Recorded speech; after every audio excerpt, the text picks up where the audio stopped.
राष्ट्रपति ट्रंप के जो एग्जीक्यूटिव ऑर्डर्स हैं इनमें टिकटॉक की पेरेंट कंपनी है बाइट डांस और वी चैट ऐप है, चीन का ऐप है, इनके साथ 45 दिनों के बाद किसी भी ट्रांजैक्शन पर रोक लगाने की बात की गई है। जो क्रिटिसिज्म आ रहा है कि ये जो एग्जीक्यूटिव ऑर्डर्स हैं इनकी भाषा इतनी वेग है कि ज़मीन पर इसका क्या असर होगा ये अभी साफ नहीं है। चीन के जो ऐप्स हैं उन पर अमेरिका में लगातार आरोप लगते रहे हैं कि ये अमेरिका के लोगों की जानकारियां इकट्ठा करते हैं और ये राष्ट्रीय सुरक्षा के लिए खतरा हैं। ये जो कंपनियां हैं चीन की वो इन आरोपों से इनकार करती हैं, लेकिन ये जो ताज़ा कदम है इसको लेकर यहाँ पर सवाल पूछे जा रहे हैं, डर जताया जा रहा है कि क्या आने वाले दिनों में जो दो ऐप स्टोर्स हैं, बड़े गूगल ऐप स्टोर हो गया या फिर एप्पल का ऐप स्टोर हो गया, क्या वहाँ से इन दोनों ऐप्स को हटाया जा सकता है। जो ताज़ा एग्जीक्यूटिव ऑर्डर्स है इस पर टिकटॉक ने कानूनी कदम उठाए जाने की बात की है और यहाँ पर कहा जा रहा है कि इन एग्जीक्यूटिव ऑर्डर्स को जो अदालत हैं वहाँ पर चुनौती भी दी जा सकती है। लेकिन ये जो एग्जीक्यूटिव ऑर्डर्स है इसको लेकर अमेरिका में दो तीन बातें कही जा रही हैं। पहला ये कि राष्ट्रपति ट्रंप ये मैसेज देने की कोशिश कर रहे हैं ऐसे वक्त जब अमेरिका में चुनाव में ज़्यादा वक्त नहीं बचा है, और तो वो अपने जो कॉन्स्टिट्यूएंसी है उसको मैसेज देने की कोशिश कर रहे हैं, लोगों को मैसेज देने की कोशिश कर रहे हैं कि वो चीन को लेकर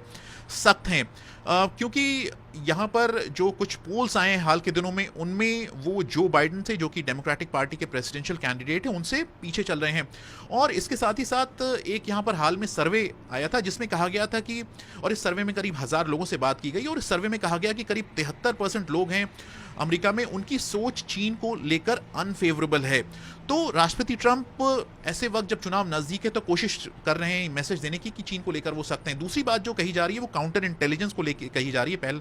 और वो ये कि ये जो ऐप्स हैं ये ढेर सारी जानकारियां अमेरिका के लोगों के बारे में, अमेरिका के बारे में इकट्ठा करते हैं।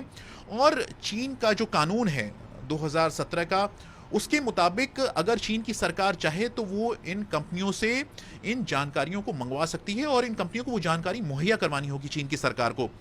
दूसरी बात जो कही जा रही है, एक और बात, वो ये कि सेंसरशिप को लेकर कि ये जो ऐप्स हैं, चाहे वी चैट हो गया या फिर टिकटॉक हो गया, उनको लेकर सेंसरशिप का डर है। अगर आप चीन की सरकार को क्रिटिसाइज करें तो वी चैट पर उसको डिलीट कर दिया जाता है, या हांगकांग हो गया या फिर बहुत सारे जो मुद्दे हो गए उनको सेंसर किया जाता है वी चैट पर।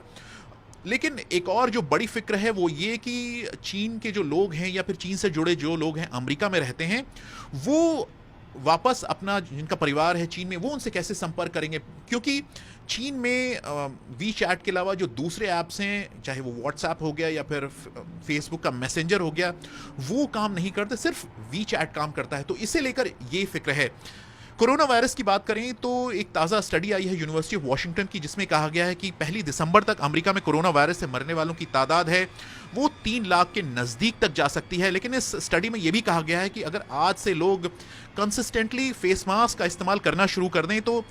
करीब 70,000 लोगों की जान को बचाया जा सकता है। इस स्टडी में यह भी कहा गया है कि लोगों का जो सबसे बड़ी समस्या है वो ये कि लोग कभी फेस मास्क पहनते हैं, कभी नहीं पहनते हैं, या फिर कभी सोशल डिस्टेंसिंग की गाइडलाइंस को फॉलो करते हैं या फिर कभी नहीं करते हैं। अमेरिका में कोरोना वायरस से मरने वालों की तादाद है वो 1,60,000 को पार कर गई है और जो कंफर्म्ड केसेस हैं वो 50 लाख की ओर बढ़ रहे हैं। विनीत खरे, BBC, वॉशिंगटन DC।